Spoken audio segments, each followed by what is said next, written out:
practicing Islam in 21st century, یہ تو ہمارا اس 1446 ہجرہ کے ایام ازا کے پہلے عشرے کا سبجیکٹ ہے یا ٹاپک. لیکن کل رات کی مجلس سے اس کو ذرا کنیکٹ کرنا ہے. قرآن کریم کی جس آیت کی تلاوت کی گئی سورہ آل عمران کی بہت مشہور آیت ہے.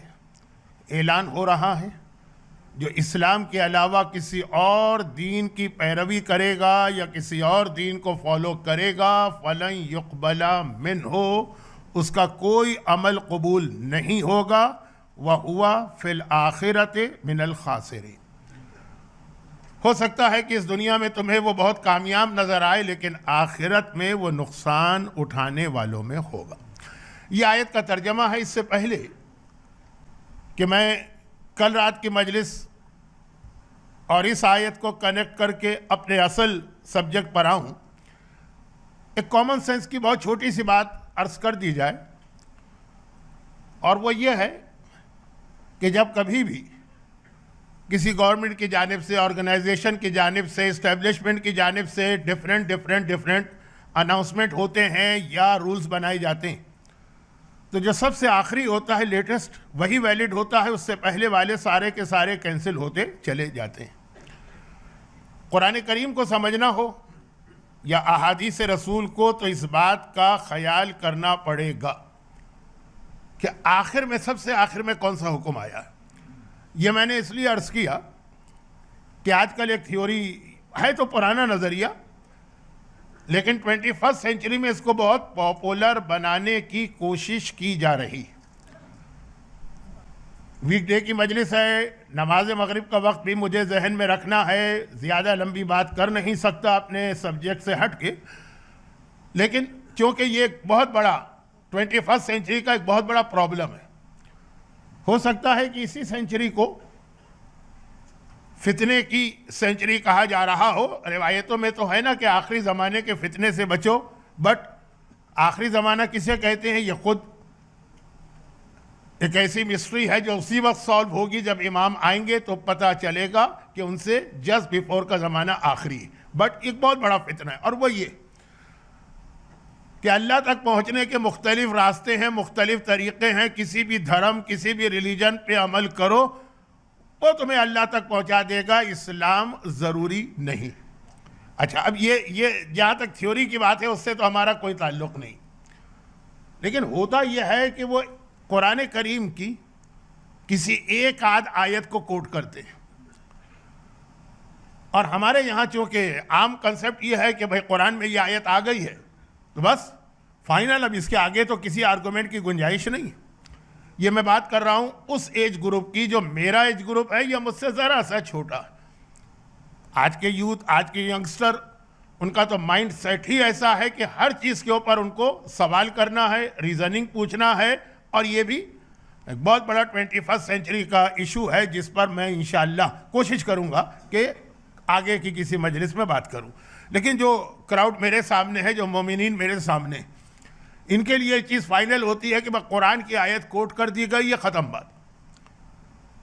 قرآن سے زیادہ ظلم کسی اور کتاب پر نہیں ہوا ہے. اسلام میں جتنے بھی فرقے ہیں، اگر 72 ہیں یا 73، ہر ایک اپنے فرقے کو پروو کرتا ہے اسی قرآن سے. شاید کوئی ایسا فرقہ نہیں ہوگا جو کہے گا ہم قرآن کو نہیں مانتے. جو یہ کہہ دے گا تو وہ پھر مسلمان نہیں. تو ہر فرقے کو اپنے مطلب کی بات اس قرآن کے اندر مل جاتی ہے، مس انٹرپریٹ کر کے یا آیت کو ٹویسٹ کر کے. تو اگر قرآن کریم کے سورہ بقرہ میں یا کہیں اور آگے چل کر کوئی ایسی آیت ہے جس سے یہ ظاہر ہو رہا ہو کہ چاہے تم کرسچن ہو، چاہے تم جوز ہو، چاہے تم ایتھسٹ ہو، چاہے تم ہندو ہو، چاہے تم کسی دھرم کے ماننے والے ہو، ہر ایک کو نجات ملے گی، بس کام اچھے اچھے کرو. اب جو لوگ قرآن پڑھتے ہیں ان کو پتہ ہے کہ قرآن نے عمل صالح ہمیشہ بعد میں کہا ہے، پہلے ایمان کی شرط لگائی ہے. لیکن اگر کوئی ایک ایسی آیت مل بھی جائے تو خلاصہ یہ ہے کہ یہ دیکھنا پڑے گا کہ کیا اس کے بعد کوئی اور آیت نازل ہوئی ہے جس نے اس پہلے والی آیت کو ختم کر دیا ہو یا کینسل کر دیا ہو. یہ مسئلہ خالی اس تھیوری کے بارے میں نہیں، یہ مسئلہ پوری شریعت کے اوپر ہے کہ جہاں جہاں پہ بس واجبات و حرام کے مسائل کے اندر بھی ہم کو دیکھنا پڑتا ہے کہ سب سے آخر میں کیا آرڈر آیا. تو سورہ آل عمران قرآن کریم کا وہ سورہ ہے جس کی یہ آیتیں تقریباً پیغمبر کی زندگی کے آخر میں نازل ہوئیں. بس آیہ مباہلہ اسی سورہ آل عمران کی شروع کی آیتوں کے اندر ہے جو پیغمبر کی زندگی کا لاسٹ ایئر تھا، اس وقت یہ آیت نازل ہوئی. تو اب یہ اعلان، فائنل اعلان یہ ہے کہ اسلام کے علاوہ کسی دین پہ عمل کرنے والے کا کوئی عمل قبول نہیں ہوگا. اب ایک سوال یہ کہ دنیا میں جتنی چیزیں، کل شیء ہالک، ہر چیز کی ایک ایکسپائری ہوتی ہے اور ایک ٹائم پیریڈ کے بعد دنیا کی ہر چیز ختم ہو جاتی ہے. تو کیا اسلام کی بھی کوئی ایکسپائری ہے؟ اسلام کے لیے بھی کوئی ہے ٹائم لیمٹ کہ اس کے بعد پھر یہ اسلام جو ہے وہ کام نہیں آئے گا اور اس کے بعد اس اسلام کا فائدہ نہیں؟ بھائی ایک انسان ہے، اس کی اپنی ایک ایکسپائری. اگرچہ جہاں تک میرا اندازہ ہے جب سے دنیا بنی اس وقت سے آدمی اس فکر میں ہے کہ کوئی ایسا اس کو کوئی ایسی دوا، کوئی ایسا طریقہ معلوم ہو جائے کہ وہ ہمیشہ ہمیشہ زندہ رہے. لیکن ہر ایک کی ایک ایکسپائری ہوتی ہے. دنیا کی مختلف چیزیں ہیں، ان سب کے اندر آپ یہ دیکھتے ہیں حتیٰ دنیا میں جتنے صحیح مذہب تھے، جو بالکل صحیح تھے، جو ٹرو ریلیجن تھے، کسی انسان کے بنائے ہوئے نہیں تھے، اللہ میڈ ریلیجن تھے، وہ سب کی بھی ایک ڈیٹ تھی نا، اس کے بعد وہ ایکسپائر ہو گئے. اب اس کے بعد وہ قبول نہیں ہوں گے، جو ابھی میں نے تھوڑی دیر پہلے آپ سے گزارش کی. تو کیا اسلام بھی ایسا ہی؟ اور کیا 21 سینچری کوئی ایسی سینچری ہے کہ جس کے اندر اب اسلام پریکٹیکل نہیں رہا؟ اس پر بات کرنا ہے. لیکن اس سے پہلے میں نے کہا کل رات کے مجلس سے ہمیں بات کو کنیکٹ کرنا. کامن سینس کی ایک بات ہے کہ انسان جب بھی کوئی چیز بناتا ہے نا تو خالی ایک چیز کا بنا لینا جو ہے وہ انف نہیں ہے، اس کے بعد اس کی مینٹیننس، اس کا پروٹیکشن اور اس کی حفاظت بھی ضروری ہے، ہر چیز. اب میں اگزامپل دوں تو یہ آپ حضرات کی توہین ہوگی کہ آپ کو یہ بچوں جیسی چیز سمجھائی جائے. مثلا بلڈنگ آپ نے بنائی، چاہے کتنی ہی بہترین بلڈنگ کیوں نہ بنائی ہو، لیکن بہرحال اس کا پروٹیکشن، اس کا مینٹیننس ضروری ہے، ورنہ وہ خراب ہو جائے گی. چھوٹی سے چھوٹی چیز سے لے کے بڑی سے بڑی چیز تک خود انسان اپنے لیے بچہ پیدا ہو گیا ہے، خالی پیدا کر لینا کافی نہیں ہے، اس کا پروٹیکشن بھی ضروری ہے، مر جائے گا. تو اب یہ اسلام، اچھا اب یہ ہمارے آپ کے ہاں تو عبادتوں میں تو بات مشہور ہے نا، آپ نے نماز پڑھی، کیا نماز پڑھ لینا انف ہے یا اس نماز کو بچانا بھی؟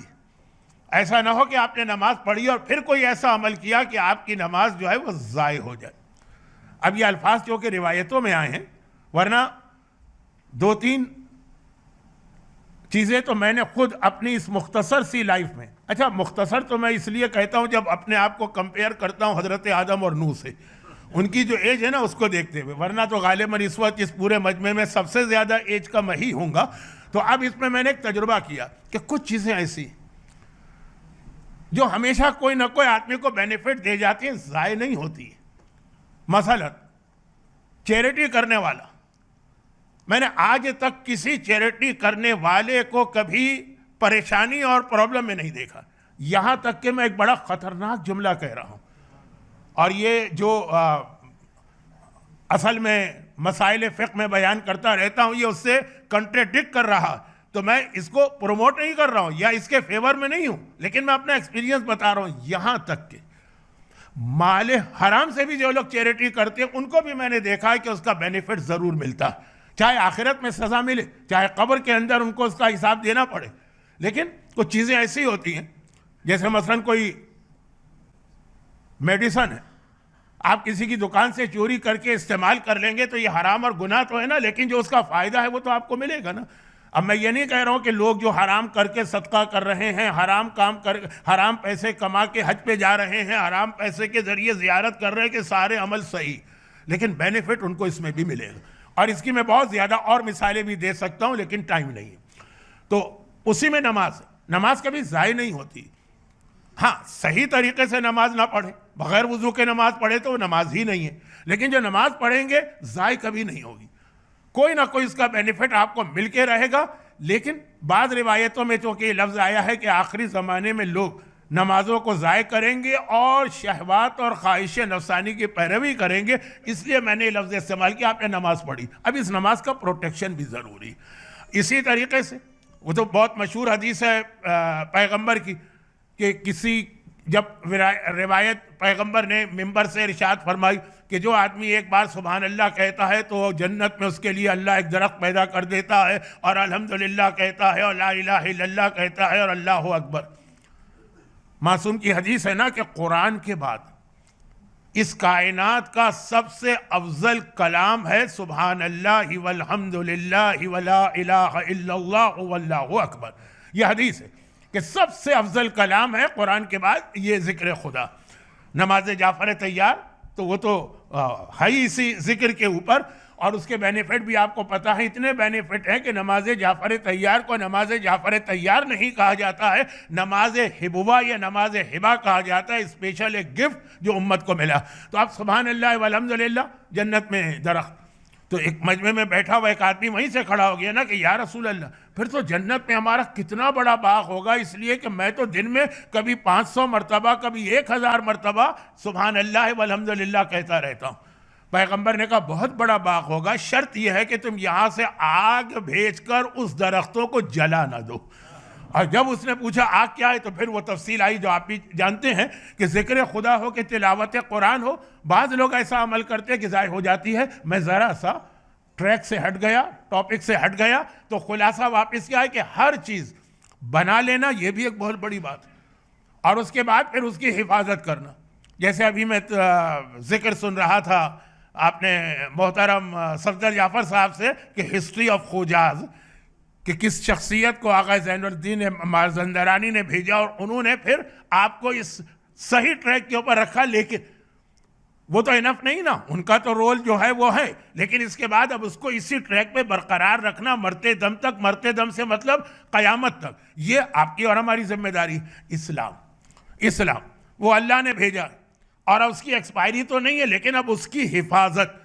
بہت مختصر یہ بات کر رہا ہوں، یہ میری 2 الگ الگ مجلسیں ہیں جس کے بیان کرنے کا ٹائم نہیں ہے، صرف 2 جملے۔ تو اسلام کی حفاظت کا انتظام اللہ نے کیا کیا ہے؟ غدیر خم۔ غدیر جو ہے وہ اسلام کے پروٹیکشن کا نام ہے، غدیر اسلام کی حفاظت کا نام ہے۔ غدیر اس کا نام ہے کہ اگر وہ نہ ہو تو اسلام بھی ایکسپائر ہو جائے گا اور ختم ہو جائے گا، جس طرح کرسچینٹی ہو چکی ہے، جس طرح یہودیت ہو چکی ہے، جس طرح باقی پرانے انبیاء کے مذہب ختم ہو چکے، کیونکہ کسی اور مذہب کے ساتھ غدیر نہ تھا۔ یہ اسلام کی خصوصیت ہے، اس کے ساتھ غدیر ہے۔ غدیر قیامت تک اسلام کو بچانے والی، غدیر کو صحیح معنوں میں سمجھیں۔ لیکن یہ میرا آج کا موضوع نہیں، میں نے کہا نا کل رات کی مجلس سے کنیکٹ کرنا، لیکن غدیر، اب یہ غدیر جو ہے نا اس کو بچانے کا بھی انتظام ہونا چاہیے، اور اس کو بچانے کا نام ہے عزاداری امام مظلوم۔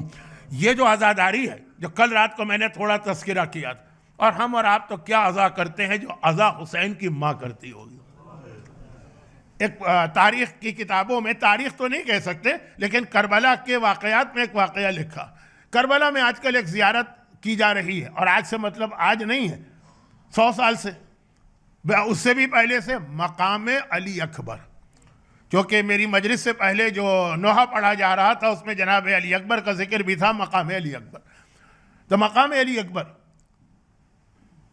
یہ لکھا ہے کہ یہ بعض علماء نے مقام علی اکبر بتایا، یہ نہیں ہے کہ کربلا میں جو جہاد ہوا تو اس کے بعد وہاں کوئی بلڈنگ بن گئی یا مکان بن گیا اور وہ اب تک چلا رہا، اور اس کا ایک بہت ہی مشہور واقعہ ہے، لیکن میں بہت مختصر بیان کرتا ہوں تاکہ پتہ چلے کہ اصل عزاداری تو حسین کی ماں کرتی، اور وہ یہ ہے کہ جہاں یہ مقام علی اکبر ہے، یہی مکان، یہی ایک چھوٹا سا کمرہ یہ تھا، اور وہاں کسی کو نہیں پتا تھا کہ یہ کون سی جگہ۔ کربلا میں جو مخصوصی ہوتی اس میں آپ کو معلوم ہے کہ رہنے کا کتنا بڑا مسئلہ ہوتا۔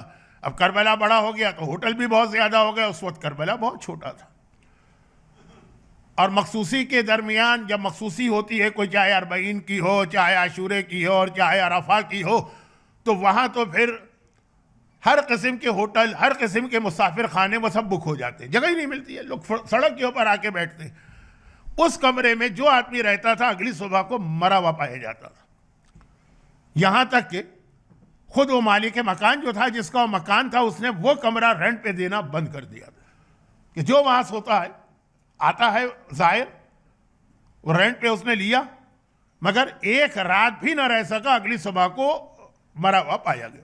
ایران کے کوئی بہت بڑے عالم، اب چونکہ میں تو مرجعیت کے لیول پہ جا کے بات کرتا ہوں، اس لیے اس لیول کے تو نہیں، لیکن ایک بڑے عالم جو سید بھی تھے. اور یہ ایک جملہ یاد رکھیے گا کہ جو واقعاً سید، واقعاً سے مطلب یہ ہے کہ جن کا پورا فیملی ٹری شہزادی تک، وہ سب شہزادی کے محرم، یعنی شہزادی ان کے سامنے آئیں گی تو حجاب کی ضرورت نہیں ہے، اور وہ اگر شہزادی کی خدمت میں جائیں گے تو شہزادی ان سے حجاب نہیں کرے گی. اچھا، اب یہ اس کی تفصیل میں نہیں جا رہا، لیکن چونکہ واقعے میں ذرا سا کوئی ایسا ذکر ہونے والا ہے تو بجائے اس کے کہ بعد میں کوئی اعتراض کرے، میں نے کہا شروع میں اس کو ذرا واضح کر دوں. تو ایک غالباً 40 کا موقع تھا یا عرفے کا، کربلا کے اندر تل دھرنے کی جگہ نہیں، رہنے کی کوئی جگہ خالی نہیں ہے، صرف ایک کمرہ خالی، اور وہ بھی اس لیے خالی ہے کہ مالک مکان کہتا ہے کہ نہیں بھائی میں رسک لینے کو تیار نہیں. اب یہ بہت تھکے ہارے بہت دور سے آ رہے ہیں اور ان کو کسی نہ کسی کمرے کی ضرورت ہے کہ وہاں پہ وہ اپنا بستر بچھا کے آرام کرے. انہوں نے مالک سے کہا کہ ذمہ داری میری، تم سے کوئی آ کے سوال نہیں کرے گا. اس نے کہا لیکن میں گھبراتا ہوں. کہا نہیں گھبراؤ نہیں. اور اگلی صبح کو جب ہر ایک کو توقع تھی کہ یہ بھی مر چکے ہوں گے، جب نیکسٹ مارننگ آئی تو یہ اپنے اس رینٹڈ کمرے سے باہر تو آئے، لیکن عجیب ان کی حالت. لوگوں نے پوچھا کیا گزری؟ کہا کہ جب میں رات کو سویا تھا تو آدھی رات کے بعد میں نے دیکھا میری دادی فاطمہ اس جگہ پہ آ رہی اور اس طرح سے رو رہی،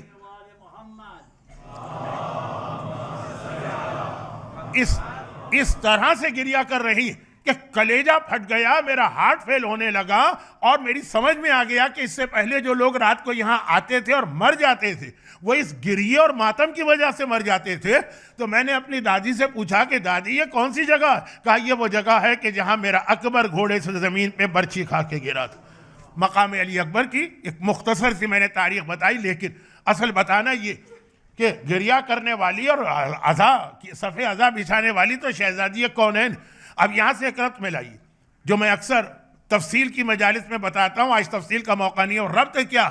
وہ یہ ہے کہ اسلام کو پروٹیکشن ملے گا غدیر سے، غدیر کو پروٹیکشن ملے گا امام حسین کی عزاداری سے، جس نے عزاداری پہ اٹیک کیا، جس نے عزاداری کو کم کرنے کی کوشش کی. وہ جملہ میں جو آدھا میں نے کہا اس کو کمپلیٹ کروں کہ کچھ چیزیں میں نے دیکھی ہیں کہ چاہے، اب میں وہ لفظ دوبارہ نہیں ریپیٹ کرنا چاہتا جو صدقے کے لیے میں نے کہا، چاہے غلط طریقے سے صدقہ دیا ہو، قبر میں جواب دینا ہے، قیامت میں حساب دینا ہے، یہاں پہ بینیفٹ ملیں گے. عزاداری کرنے والے کو بھی میں نے کبھی پریشان حال نہیں دیکھا ہے. ایک بار حسین کے لیے سارے آنسو بہا لو، تمہارے سارے پرابلم سالو ہو جائیں گے. اور یہ بات ذہن میں رکھیے گا، عزاداری پہ خرچ کیے جانے والے رقم میں کبھی کمی نہ آنے دیجیے گا، اس میں اضافہ ہی کرتے رہیے گا. آپ کے ذہن میں کبھی خیال نہ آ جائے کہ یہ عزاداری تو ہو ہی رہی ہے، ہر ایک کے گھر میں مجلس ہو رہی ہے، تو اگر ہم نہ کریں اس سال تو کیا ہوگا، یہ پیسے ہم کہیں اور خرچ کر رہے ہیں. یاد رکھیے گا اتنے بڑے بینیفٹ سے آپ اپنے آپ کو محروم کریں گے. موضوع ذرا سا بدل رہا ہے، میں جلدی سے اصل موضوع پہ آ جاتا ہوں. تو خلاصہ یہ کہ اسلام کو بچانا ہے تو غدیر کو لینا ہے، غدیر کو بچانا ہے تو عزاداری کو لینا ہے. اسلام کو اس دنیا میں لے کے آئے محمد مصطفیٰ، ان کے مشن کو بچانا ہے تو علی مرتضیٰ کو غدیر میں لینا ہے، اور علی مرتضیٰ کو بچانا ہے تو فاطمہ زہرا کی عزاداری کو لینا. یہ پورا ایک سلسلہ، ایک چین ہے. آخری نبی جو 1,24,000 انبیاء کی محنتوں کو بچانے آئے ہیں، فاطمہ زہرا کے ذریعے سے ان کا مشن بچے گا. اور فاطمہ زہرا کا مطلب یہ عزاداری. مگر 21 سینچری میں ہم ذرا یہ دیکھ رہے ہیں کہ عزاداری کے خلاف غیروں کی طرف سے پروپیگنڈا، غیروں کی طرف سے فتوے، غیروں کی طرف سے بہت سے اعتراض تو ہمیشہ سے تھے. اور 20 سینچری کے اینڈ میں جا کے کچھ آوازیں ہمارے یہاں سے اٹھی، لیکن اب یہ بہت بڑھ گئی. اور اس کے اوپر میں بات نہیں کرنا چاہ رہا ہوں، لیکن یہ ہے کہ 21 سینچری میں جب اسلام پہ آپ کو عمل کرنا، تو اس وقت تک عمل نہیں ہو سکتا جب تک کہ آپ کے دل میں واقعاً اہل بیت کی محبت نہ آ جائے. اور اہل بیت کی محبت یہی عزاداری پیدا کیا کرتی ہے. دیکھیں یہ علم کو معمولی نہ سمجھیے. آپ کا بچہ جب اس کے آگے جا کے سر جھکاتا ہے اور اس کو عقیدت سے بوسہ دیتا، یہ آپ نے ایک بیج اس کے دل میں بویا ہے محبت اہل بیت کا. اس تابوت کو آپ معمولی نہ سمجھیے، یہ ایک بیج آپ بو رہے ہیں. اگر ان چیزوں کو آپ نکال دیں گے تو بہت ہی میکینیکل قسم کا اسلام بنے گا جس کے اندر کوئی محبت نہیں ہوگی، باقی باتیں بعد میں ہوں گی. لیکن اب یہ جو بات پہنچی تو بات یہاں تک پہنچی کہ اسلام کو بچانا ہے تو غدیر کو، اور غدیر کو بچانا ہے تو عزاداری کو لینا ہے. اور اسی لیے ایک بہت ہی مشہور جملہ ہے کسی بڑے عالم کا. پہلے ہم لوگ یہ سمجھتے تھے کہ یہ حدیث امام، لیکن جب بہت زیادہ ریسرچ کی گئی تو پتہ چلا یہ حدیث تو نہیں ہے، لیکن کسی بڑے عالم کا جملہ ہے جو کسی غیر شیعہ سے مناظرے میں انہوں نے کہا تھا کہ جب اس نے پوچھا تھا کہ آپ اس انداز سے عزاداری کیوں کرتے ہیں، اس طرح کی عزاداری 40 دن، عراق وغیرہ میں جو رواج تھا کہ 40 دن کی عزاداری ہے، 40 تک نہ کھانا نہ سونا نہ آرام، پوری لائف چینج ہو کے رہ جاتی ہے اتنے زور و شور سے، اور سڑکوں پہ بھی نکل رہے ہیں اور مجلس بھی ہو رہی ہے اور جلوس بھی ہو رہا ہے. تو ان کا ایک ہی جملہ تھا نا کہ ہم نے غدیر کو اس طریقے سے نہیں منایا تو دنیا غدیر کو بھول گئی، اگر ہم اس طرح کی عزاداری نہ کریں تو دنیا کربلا کو بھی بھول جائے گی. یہ عزاداری کربلا یاد دلاتی ہے اور کربلا ہمیشہ غدیر. ایک جملہ اور بھی ہے جس پہ پوری مجلس میں پڑھ چکا ہوں اور علماء نے کتابیں لکھی ہیں کہ امام حسین قربان غدیر ہے. غدیر کا اعلان نہ ہوتا تو امام حسین کی شہادت نہ ہوتی. یہ سب ایک دوسرے سے انٹر کنیکٹڈ ہیں، مگر بات گھوم کے وہیں آتی ہے کہ یہ ساری چیزوں کا پھر یہ ساری چیزیں آپ کو لے کہاں جا رہی ہیں. عزاداری غدیر کو بچا رہی ہے، غدیر اسلام کو بچا رہا ہے، مگر خود اسلام ہے کیا؟ خود اسلام ہے کیا کہ جس کو بچایا جا رہا ہے؟ اسلام ایک ہی چیز کا نام، وہ خود ڈکشنری کھولی، ڈکشنری اور دیکھیے اسلام کے معنی کیا. اسلام کے معنی بلائنڈلی فالو کرنا، ٹوٹل سرنڈر اور سبمیشن. اس کے بعد جہاں اسلام آ جائے اس کے بعد ایک ورڈ کبھی استعمال نہیں ہوتا. میں یہ نہیں کہہ رہا ہوں کہ یہ حرام ہے، میں یہ نہیں کہہ رہا ہوں یہ گناہ، میں کہہ رہا ہوں جہاں صحیح اسلام آ جائے گا اس کی زبان پہ یہ لفظ آئے گا ہی نہیں. چاہے اجازت بھی مل جائے اللہ کی طرف سے، لیکن آئے گا ہی نہیں لفظ. اور وہ لفظ کیا ہے؟ وائی. کبھی بھی جس کے دل میں اسلام آ چکا ہے وہ کبھی بھی کوئی آرڈر اللہ کا سن کر یہ نہیں کہے گا کہ وائی. کیوں؟ ریزن کیا ہے؟ فلسفی کیا؟ جیسا کہ میں نے کہا کہ یہ سوال حرام نہیں ہے، لیکن جہاں اسلام آ جاتا ہے. اب میں ایک چھوٹا سا واقعہ اور پھر پیغمبر کی مدینے کی زندگی کا ذرا سا وہاں کا جو ایٹماسفیئر بنا تھا. واقعہ یہ ہے کہ جب رسول اللہ ہجرت کر کے مدینے کی طرف آ رہے تھے تو اس سے پہلے اسلام تو مدینے میں پہنچ گیا تھا، بلکہ ہجرت سے 3 سال پہلے اسلام مدینے میں پہنچ گیا تھا. اور جب مدینے میں اسلام پہنچا تھا تو اس وقت تک اسلام میں مسجد کا کوئی کنسپٹ نہیں تھا. مکے میں جو مسلمان تھے وہاں تو کوئی سوال ہی نہیں ہے مسجد کا، بس وہی خانہ کعبہ اور اس کے ساتھ کھلا صحن. اور مدینے کے اندر بھی اب آپ میں سے جو لوگ عمرہ اور زیارت حج کر چکے ہیں وہ تو اچھی طرح سے جانتے ہیں کہ مسجد قباء اسلام کی سب سے پہلی مسجد جو رسول اللہ کی ہجرت کے موقع پہ بنی تھی، اس سے پہلے کوئی مسجد نہیں تھی. تو مدینے والوں نے ایک بیت الصلاۃ بنایا، لیکن مدینے والوں کی نماز میں ایک ٹیکنیکل پرابلم آ گیا جو مکے میں نہیں تھا. رسول اللہ مکے میں، مسلمانوں کا پہلا گروپ مکے میں، مدینے کے اندر تو ابھی اسلام پہنچا ہے، وہ مدینے کے کچھ لوگ. اچھا یہ بھی ایک بہت انٹرسٹنگ چیز ہے اور ہمارے لیے ایک بہت ہی الارمنگ چیز ہے. وہ یہ ہے کہ مدینے والے جو بت پرست تھے، جو جن کے پاس شرک بھی تھا اور رسالت کا کوئی کنسپٹ ہی نہیں تھا. مشرکوں کے پاس رسالت کا کنسپٹ نہیں، اور وہاں یہودی بھی رہتے تھے برابر سے، اور یہودیوں کے پاس رسالت کا کنسپٹ تھا پورا. مشرک بھی ان کو نہیں کہیں گے، آپ کو پتہ ہے کہ اہل کتاب کہا جاتا، اور رسالت کو بھی مانتے تھے. انہیں رسول اللہ کو پہلے ماننا چاہیے تھا. ان کے پاس تقریباً 50% تو عقیدہ تھا. اچھا ہوا کیا؟ ٹونٹنگ. کبھی آپ کسی کو بہت زیادہ ٹونٹ کریں اور تانا دینا تو اس کا کوئی پازیٹیو رزلٹ بھی نکلتا. مدینے کے اندر جو کافر تھے وہ وہاں حکومت کر رہے تھے، اور یہودی وہاں پہ 2nd گریڈ کے سٹیزن تھے. حکومت نہیں تھی ان کے ہاتھ میں، ان پہ ظلم بھی ہوتا تھا. اور جب کبھی بھی زیادہ کوئی پرابلم میں آتا تھا وہ ایک ہی جملہ کہتا تھا، یاد رکھو موسیٰ کے سلسلے کا ایک آخری نبی آنے والا ہے. ہم تو نبیوں کو مانتے ہیں نا، ہم تو اس کا ویٹ کر رہے ہیں. ویٹ آنے دو اس کو. اس کے بعد اس کی دنیا میں، پوری دنیا میں حکومت ہوگی، وہ ہمارا ہوگا. پھر ہم تم سے گن گن کے بدلے لیں گے. تھوڑی اگر اردو میری مشکل ہو رہی ہے تو معاف کیجیے گا.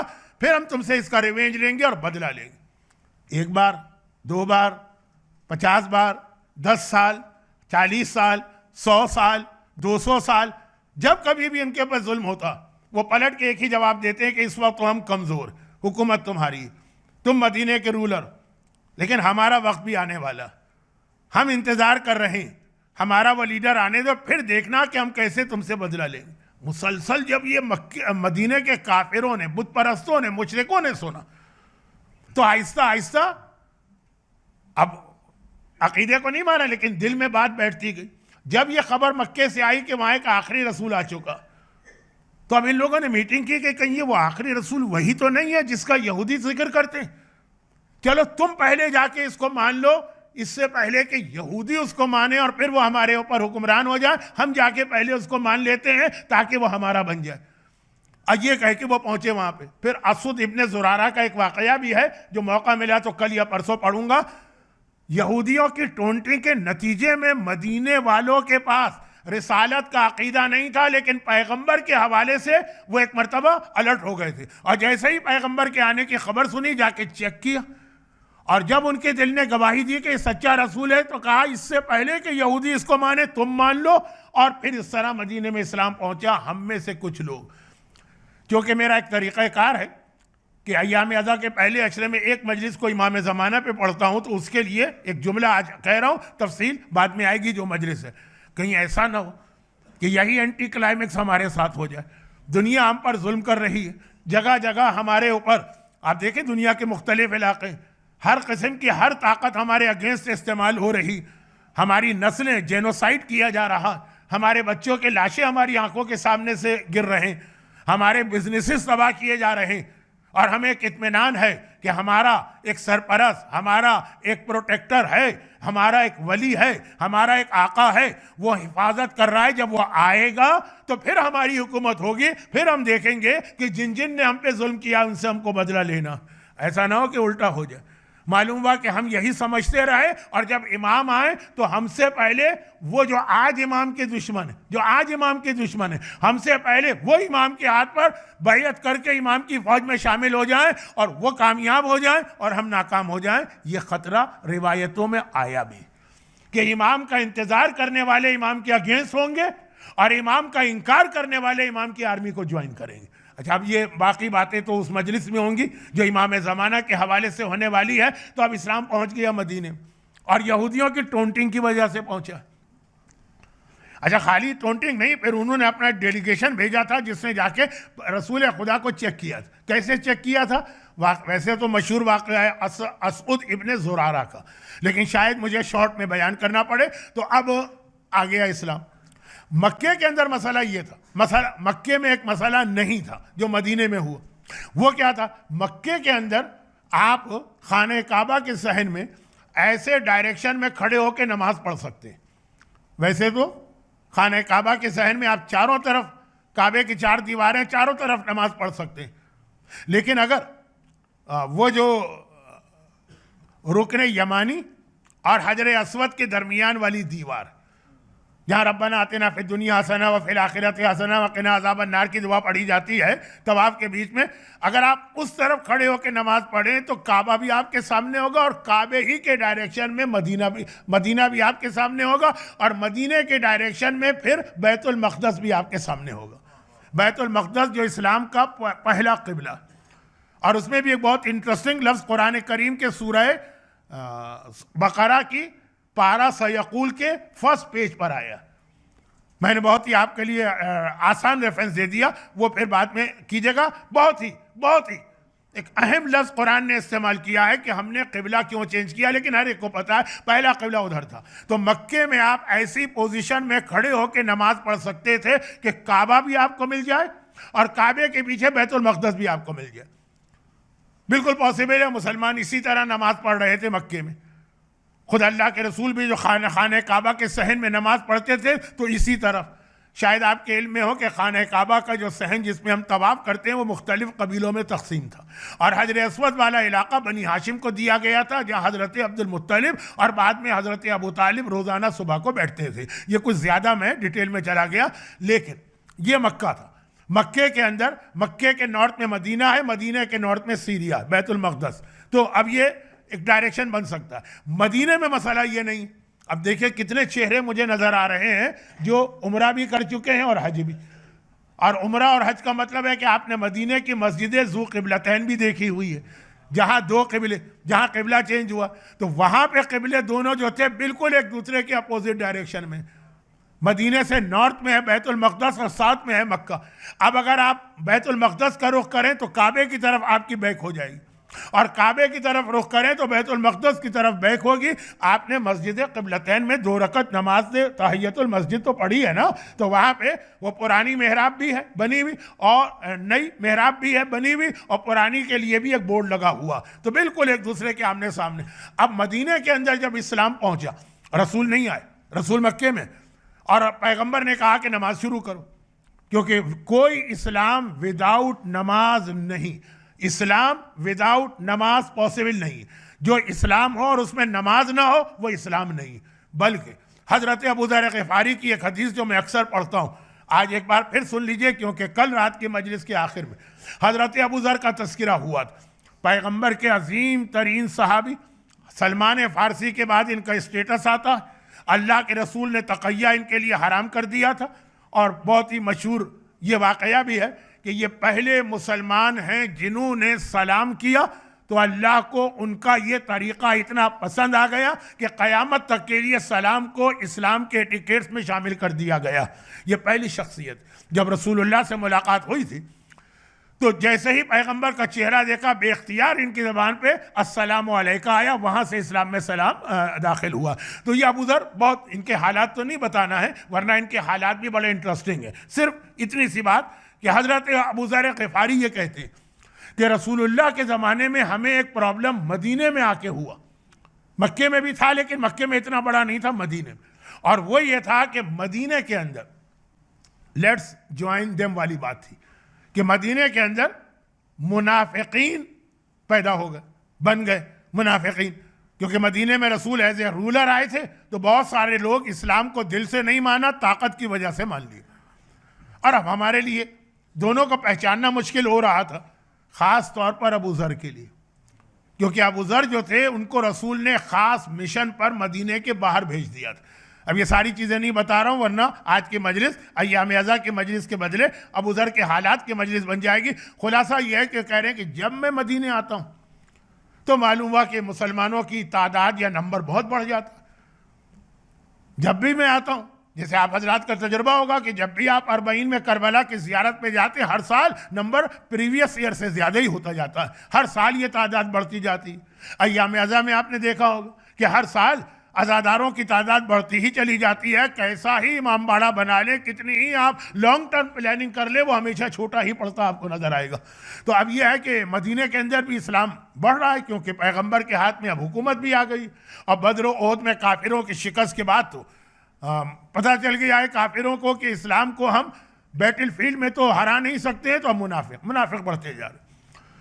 جو ریگولر پیغمبر کے پاس بیٹھا ہوتا ہے وہ پھر بھی اس کو تھوڑا اندازہ ہوتا, لیکن جو کبھی کبھی آتا یہ بہت ریگولر نہیں ہے. ابو ذر کہتے ہیں کہ میں پریشان تھا کہ اب یہ نئے لوگ ہیں, اس میں مسلمان کون ہیں, یعنی صحیح ٹرو مسلم, اور منافق کون, پتہ ہی نہیں چل پاتا تھا. کیونکہ منافق تو اسے کہتے ہیں نا بالکل مسلمان, بلکہ ٹرو بلیور اور مومن سے زیادہ وہ آپ کو نظر آئے گا جوشیلا, ایسا لگے گا اس سے بڑا آج تک نبی بھی شاید کوئی اتنی عبادت نہ کرے جتنی منافق کرتا. تو اب منافق خاص طور پر زبانی عبادت, زبانی باتیں کرنا کوئی منافقوں سے سیکھے. تو ابو ذر نے کہا کہ میں نے رسول اللہ سے ایک ریکویسٹ کی کہ یا رسول اللہ آپ مجھے کوئی ایسا طریقہ بتا دیں, کوئی ایسا کرائیٹیریا بتا دیں, کوئی ایسا فارمولہ بتا دیں کہ اگر مجھے کبھی پہچاننا ہو کہ مومن کون ہے اور منافق کون ہے تو میں آسانی سے پہچان لوں.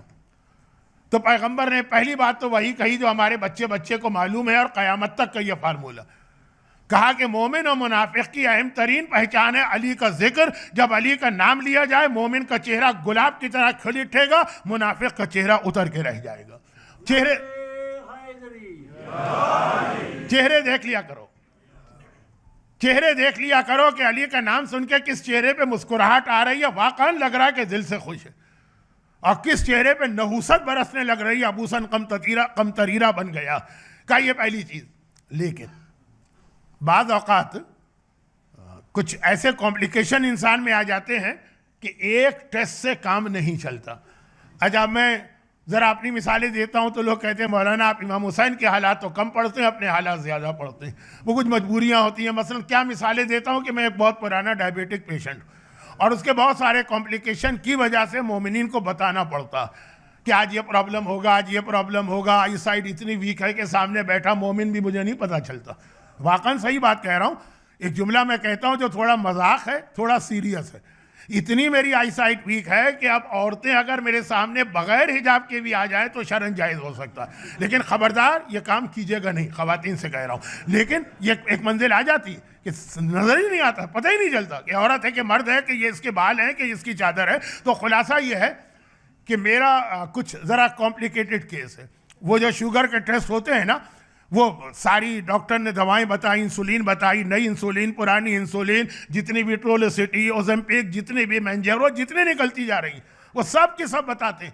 اور اس کے بعد بھی معلوم ہوا کہ ٹیسٹ بہت خراب آتے ہیں.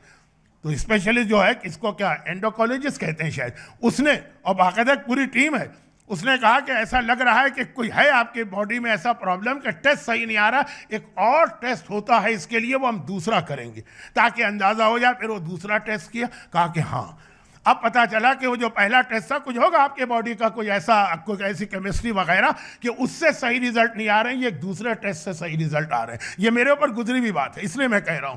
تو اب یہ پہلا پیغمبر نے اہم ترین فارمولہ بتایا, ذکر علی, لیکن کہا کہ کچھ ایسے بھی منافق ہوتے ہیں کہ وہ یہاں سے بھی نکل جائیں گے, تو اس کے لیے بات دو باتیں اور بتائیں. کہا دوسری بات ابو ذر ہے, ابو ذر نماز ہے, کہ جہاں وقت نماز آئے گا اور ذکر نماز آئے گا مومن کا چہرہ کھل اٹھے گا, نماز کے لیے دوڑے گا, اور منافق کے چہرے پہ نحوست برسے گی, پڑھے گا بھی نماز تو بڑا کسالہ, جو قرآن کہہ رہا ہے کہ بس دنیا دکھانے کے لیے پڑھ رہا ہے لیکن لاپرواہی سے. اور تیسری چیز ہے حکم رسول, وہ جو میں نے کہا نا سورہ بقرہ سیقول پارے کا پہلا پیج, قرآن نے ریزن بتایا ہم نے قبلہ کیوں چینج کی. پوری کتابیں لکھی گئی ہیں 500 پیجز کی کہ قبلہ چینج کرنے کا فلسفی کیا تھی. قرآن نے صرف ایک لفظ کا, ایک لفظ, کوئی فلسفی نہیں, صرف ایک لفظ کہا جو آج نہیں بتا سکتا, ٹائم بہت کم رہ گیا ہے. لیکن خلاصہ یہ ہے کہ حکم رسول کو کون آنکھیں بند کر کے مانتا ہے, جو جہاں سے میں نے بات شروع کی, ٹوٹل سبمیشن, بلائنڈلی فالو, جو رسول نے کہہ دیا کہہ دیا, آگے ہمیں کچھ نہیں پوچھنا. حتیٰ بعض روایتوں میں ہے کہ پیغمبر نے کبھی کچھ ایکسپلین بھی کرنا چاہا تو بہت ہی مخلص مومنین نے کہا کہ نہیں یا رسول اللہ, آپ ہمیں اس کی تفصیل اور وضاحت نہ کریں, بس آپ نے کہہ دیا دیٹس انف فار اس, ہمیں اس پہ آنکھیں بند کر کے عمل کرنا. مثلا پیغمبر نے کہہ دیا کہ بیٹے کو 2 حصہ ملے گا باپ کی جائیداد میں, بیٹی کو 1, آنکھیں بند کر کے ماننا. اور اس کے بعد مزید باتیں ہیں, آج نہیں. تو خلاصہ یہ کہ اب یہاں ہوا کہ مدینے میں یہ پرابلم آ گئی کہ قبلہ جو تھا وہ آمنے سامنے تھا. اب جو مکے سے پیغمبر سے نماز سیکھ کے آئے تھے وہ 2-3 آدمی تھے. انہوں نے جب نماز پڑھنا شروع کی تو بیت المقدس کی جانب رخ کیا, وہی قبلہ ہے نا, تو کعبے کی طرف بیک ہو گئی.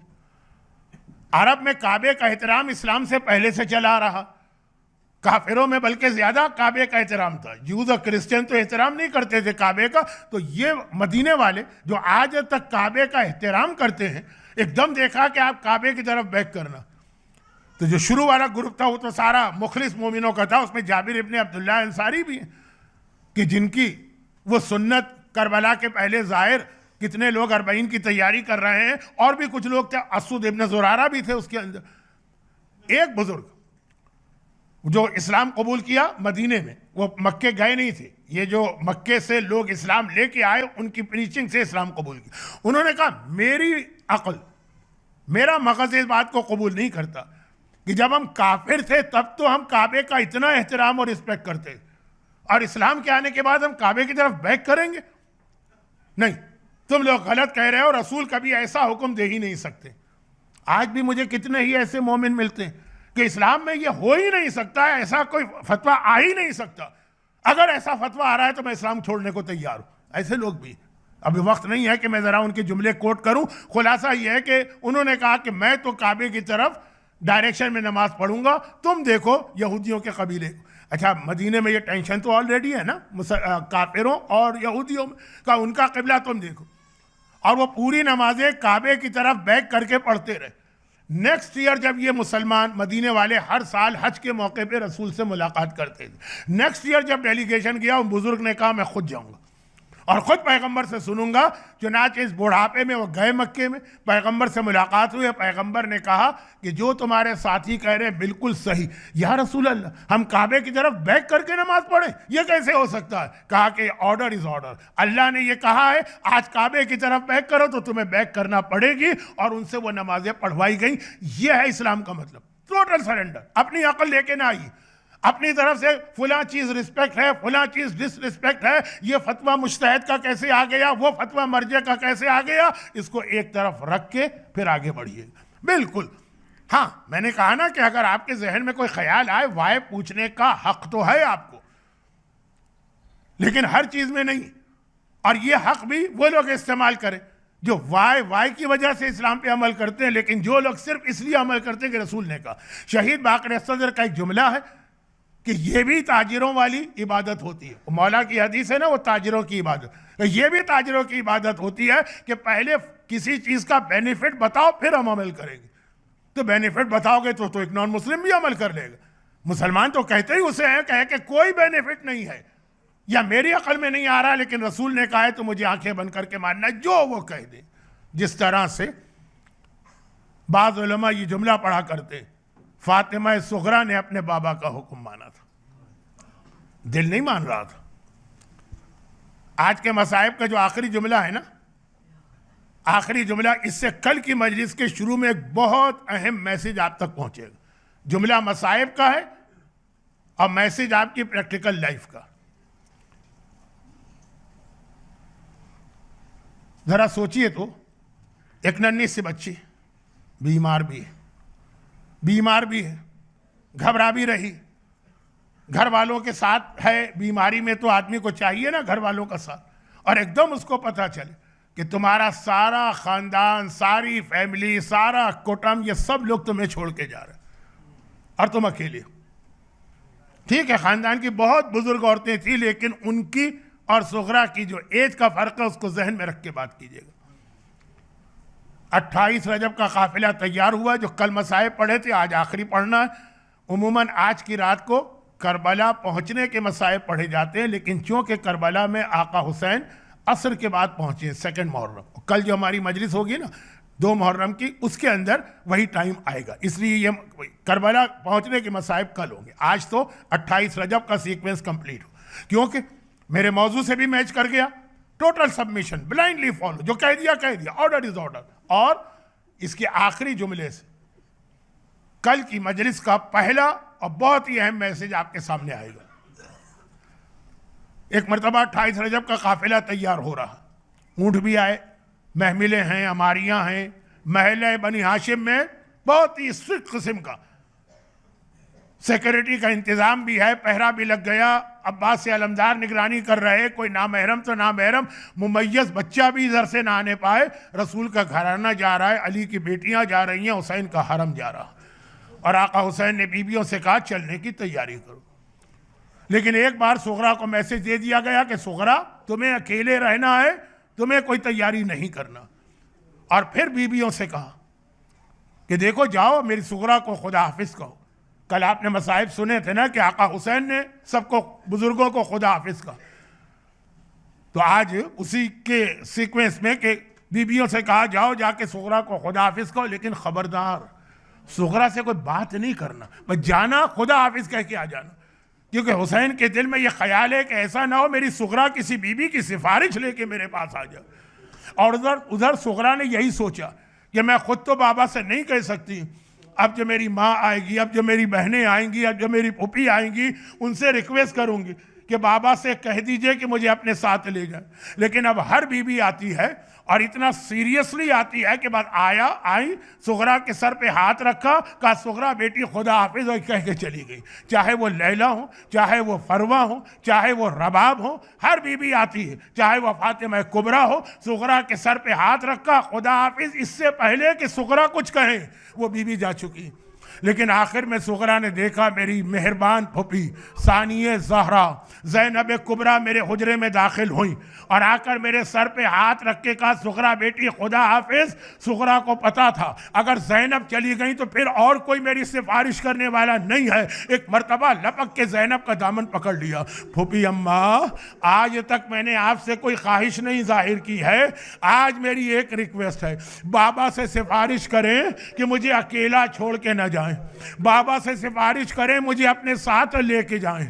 اچھا زینب کا ایک ٹائٹل ہے شریکت الحسین.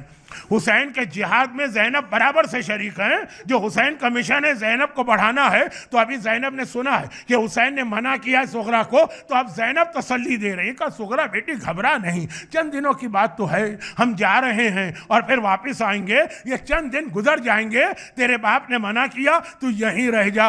صغرا نے تڑپ کے کہا نہیں پھوپھی اماں, کل رات کو میں نے ایک عجیب واقعہ دیکھا.